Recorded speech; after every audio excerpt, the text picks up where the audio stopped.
This is my 2007 Suzuki GSXR 600 and today I'm going to show you how I change my oil and oil filter. Let's get started. So the first thing you need to do is hit that subscribe button if you haven't already, and the second thing you need to do, you need to pause this video a few times so you can see what tools and parts I've used to complete this DIY service today. All of these items in today's video can be purchased from eBay just by simply typing in the eBay item number that I've left at the top of the screen of each item that's coming up. Now, there are cheaper deals elsewhere and different brands for you to choose from, so of course, it's your choice what you decide to buy and install. But as you can see on the screen, when I went to purchase my oil and oil filter, I'd chosen the Motul 300V 10W40 oil and a K&N oil filter. You can purchase this as a pair by simply typing in that eBay part number as I said at the beginning of the video. Okay, so moving on to item 2, which is optional but worth buying. This is a black oil sump bolt, which is magnetic. This, of course, will help catch any loose metal filings found in your oil. Item 3, you need to find something to drain out your oil into, so buying a oil drain pan is definitely worth buying. Item 4, now this is definitely worth buying or something similar, but some kind of oil filter removal tool. This is the one that I bought. Item 5, you need to find some kind of degreaser to get rid of all the excess oil. Brake and electrical cleaner is brilliant to do the job, so I highly recommend getting something like this. Item 6, you will need a set of Allen keys, followed by a set of screwdrivers, and also having a ratchet set will really help. And also, for the sake of £10, it's definitely worth grabbing a plastic 1.5 measuring jug and a plastic oil funnel of some kind. And the last item, and this is optional again really, but a paddock stand to hold your bike up still. This really does help do the job, so it is definitely worth buying and you can reuse it again in the future. So moving on now into my video, and if you did buy one of these paddock stands, that is one of the first things I did was secure the bike. The next thing I need to do is remove the side panel. To do this, there's several different Allen headed bolts and clips you need to remove, so I will have to show you as I go along. The top 3 that you can see fairly easy, you need to remove all 3 of those first. Now, I'm not sure what you call these. I think they're like crash protectors, so if you drop the bike, they basically protect the panels from being broken, but you need to remove the cover on the front face anyway, if you do have these fitted to your bike, that is, and there's a hidden 18mm bolt inside that needs removing, then the whole thing should come away. Next, if you move down this way, there's another Allen headed bolt. Just go ahead and remove that one too. Now we need to come around to the front of the bike under here because we need to remove this underbody panel. To get this off, you need to take off the 4 plastic fixings, which I just use a screwdriver and poke the middle bit through, then they just fall out. Then there's 2 Phillips screws that's holding on the front bit, and then you should be able to unclip the panel and remove it completely from the bike, like so. I started to give the panel a bit of a wiggle so I can see if it would come away, but I did notice at the bottom there's a bracket and another fixing that needs removing, so I had to lay on my side there just to remove this. Once you've removed that last bolt, just give the panel a bit of a wiggle and it should just come off the bike. So that is the bike secure and the panel is now removed. The next step we need to do is start to drain the oil, but before we do that, I need to start the bike up, let it get to a reasonable temperature so the oil gets hot and thin. That will help it drain out easily, and then we can begin to do the change. So whilst the bike is getting up to temperature, just grab yourself something you're going to drain the oil into. So I've got myself this black oil pan here. And whilst we're in this area, I'll just show you quickly where we're going to be draining the oil from. So you need to remove this sump bolt just here. I'm not sure what the size socket is just yet, I'll tell you guys in a second. But yeah, that's what you loosen off and then the oil will come out. But we need to turn the bike off first. Right, okay, so before we drain that oil out, we need to undo the oil cap. So if you come around to the other side of the bike, we need to undo this here because push all of the oil out a lot easier. So I'm just going to go and put this on my table. Like I said a minute ago, we're going to undo this bolt here. That looks to me like a 17 or an 18mm socket. Oh no, it is an 18. So an 18mm socket is what you're going to need next. And I'm just going to crack that off now. Then we're going to start draining this oil into this tub just here. Just a little note to yourself. Put some blue latex gloves on or whatever colour, doesn't really matter, just to protect your skin because you don't want hot oil to go onto it. So I don't know how tight this sump bolt's been put on, but they shouldn't be majorly tight. Everyone does it differently.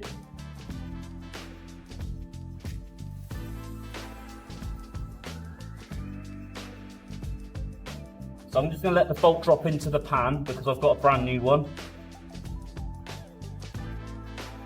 And there we go. So let's let that drain out. To be fair, the colour of it doesn't look too bad, but I don't know how long this has been in my bike. I haven't actually long owned it, so just for a peace of mind I want to do this. Right, so we're going to just leave this to drain out for a while, and we're going to move on round to where the oil filter is. So where the oil is draining, if you just come over to the left slightly, literally just here between the manifold is where the oil filter is located. Just grab yourself a oil filter tool if this is on tight. I'm going to go and grab mine in a second out of my drawer just in case. To remove the filter, you need turning it anti-clockwise, and then it will unscrew. So just bear in mind as well, when you do remove this filter, more oil is going to fall out of the engine itself and the filter, so it's going to drip onto the manifold, which you can clean off with like brake and clutch cleaner or something like that. Normally I would do a little trick by putting tin foil over this manifold, let the oil drip onto that, and then I would just screw it up and put it into the bin. It's quite a good little trick, but I haven't actually got any with me today, so I am just unfortunately going to let it drop onto the manifold, and then I'm just going to have to do a bit more cleaning at the end.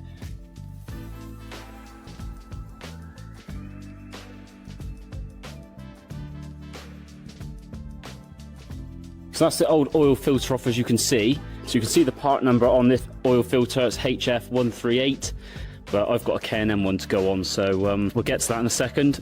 So this is the new magnetic sump plug with the copper crush washer, as you can see. There's your little magnet in the middle, so just to catch any metal filings that's inside of the engine. If something was to be going wrong, that's what that will be catching. So I'm going to go ahead and just pop this back on now. Down to where we took the old one off. We're literally just going to put this on hand tight for a minute.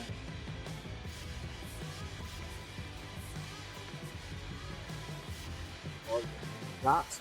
I'm just going to grab some brake and clutch cleaner and just clean off that particular area. Just gets rid of all of the old oil. What you can do now is grab the ratchet, which is going to have a 14mm for this type of sump plug bolt that I've got, and we're just going to nip this up. So that's tight there. I'll just do another quarter turn there. That's it. Do not over tighten this bolt. Ideally you should follow the Haynes manual spec and do the exact Newton meters, but unfortunately my torque wrench has just decided to pack up on me, which is really annoying, and it's too late. It's in the day now to go and get another torque wrench, which ain't cheap anyway. So just by experience, I'm just going to go by hand and just nip them until I know they're crushed enough. Now moving on down to where the oil filter is located, and we've still got the excess oil, so I'm just going to clean that off again with brake and clutch cleaner, and then I can go ahead and fit the new K&N filter hand tight, which is what you should do anyway. You don't need to put the oil filter on mega tight either, so just bear that in mind.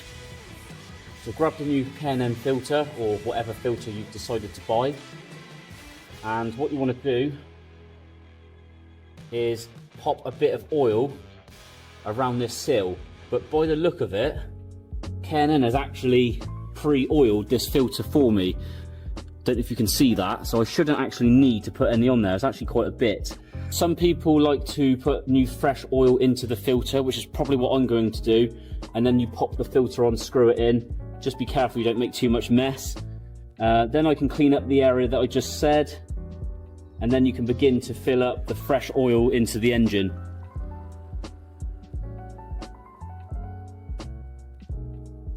Okay, I didn't realise this oil was this colour, to be honest. So that's quite a bit in there. I'm not going to overfill it, but as you can see, it's dropped down into the filter, because when you put the new oil into the engine, it's got to like push through all the way through to where this filter is located. So you're just kind of helping the bike out a little bit by doing this. I'm going to put a bit more in because the level's just dropped. Right, so let's go back to the bike and screw this back onto it. So I'm just going to dry off this oil filter, and I'm just going to give it another half turn, and that should be more than enough.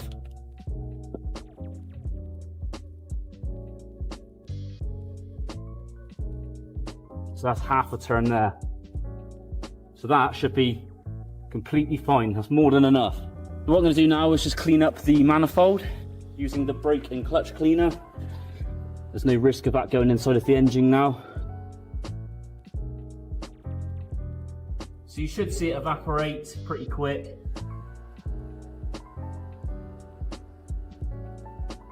And that is the oil filter on, the sump plug back in, and we can now begin to pop the fresh oil in.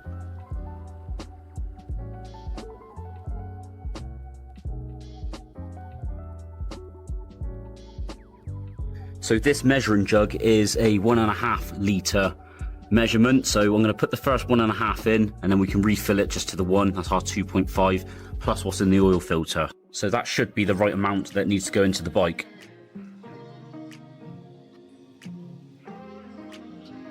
That's the 2.5 litres of engine oil now added into the bike. We can pop this cap back on now. I'm just going to bring you down to the inspection window again quickly, because you can see that the level is pretty much near the top, which is exactly where I wanted it. When you start the bike up to let it warm up, the oil will push through to the engine, and this probably will drop just below the inspection window. Once the bike's cooled back down, we need to put a bit more oil in just to top this back up to pretty much the top end of this window.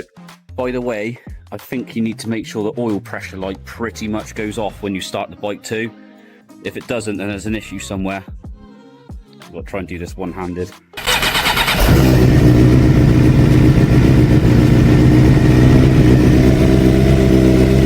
So that means the oil pressure is good. So we just need to let it get up to full temperature now, and then we'll turn the bike off.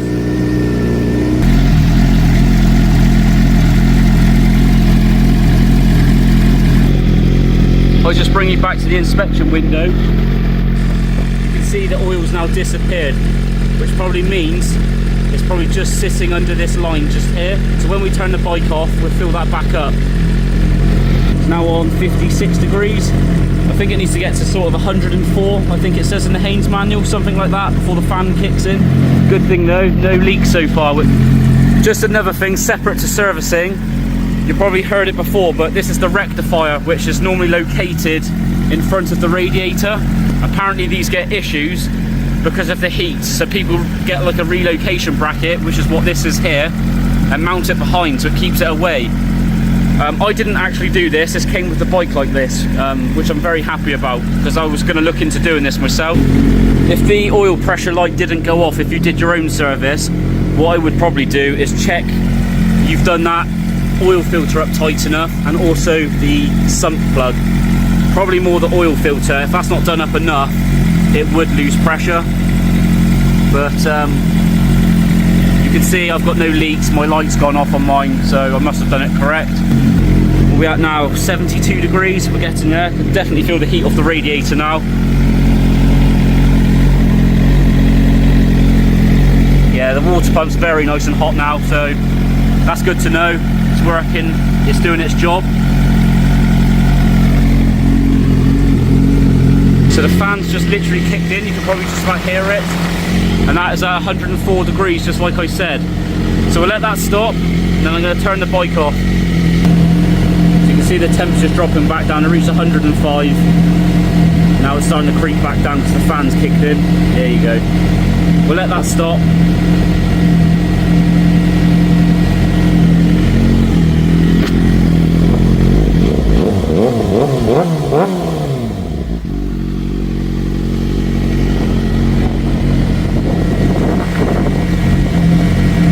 Okay, the fan's just stopping now, so let's turn it off.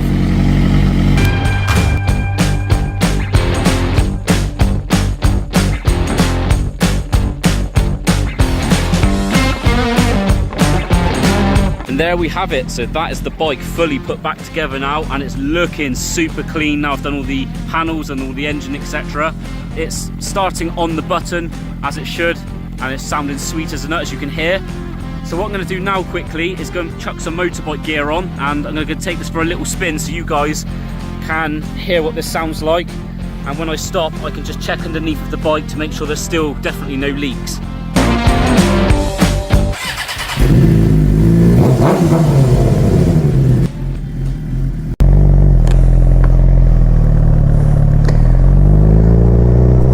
So I've just literally finished cleaning my bike up. I take the bike out and now it's bloody raining. Anyway, take a little listen to the sound of my bike. Just to give you a little bit of information, this has got an aftermarket exhaust pipe on it and a quick shifter. So I use the clutch for first and second, and then as long as you've got the throttle open, you don't need the clutch look. Just sounds amazing.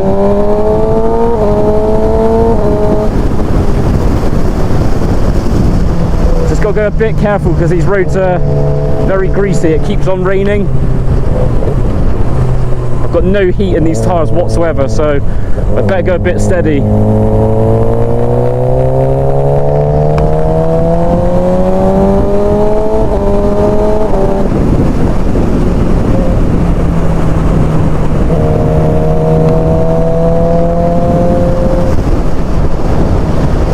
Quite windy today too, so I'm hoping that's not ruining the sound quality. I've put my mic quite high up into my helmet, so I'm hoping it's covering the wind up enough.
I'm just going to turn back round at this junction.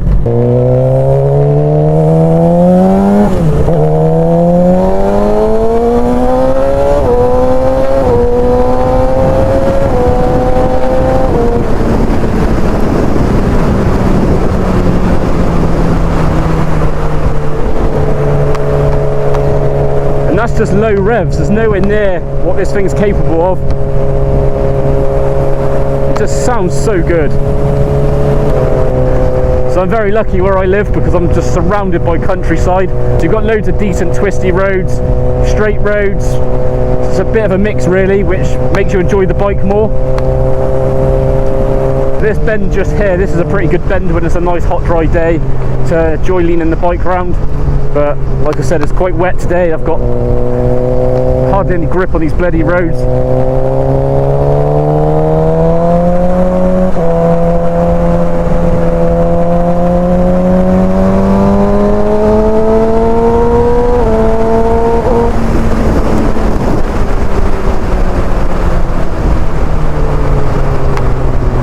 Got to be careful around here. You've got a lot of loose gravel on the roads.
over on my bike for a couple of reasons. The first one is I cannot see anything out of my visor because it keeps chucking down with rain.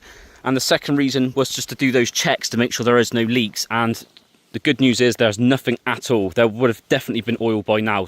So thank you so much for watching today's video. I hope you enjoyed the sound of the bike too. I do have some more modifications to put onto the bike, so keep an eye on my channel for those. Until then, I'll catch you in the next one very soon.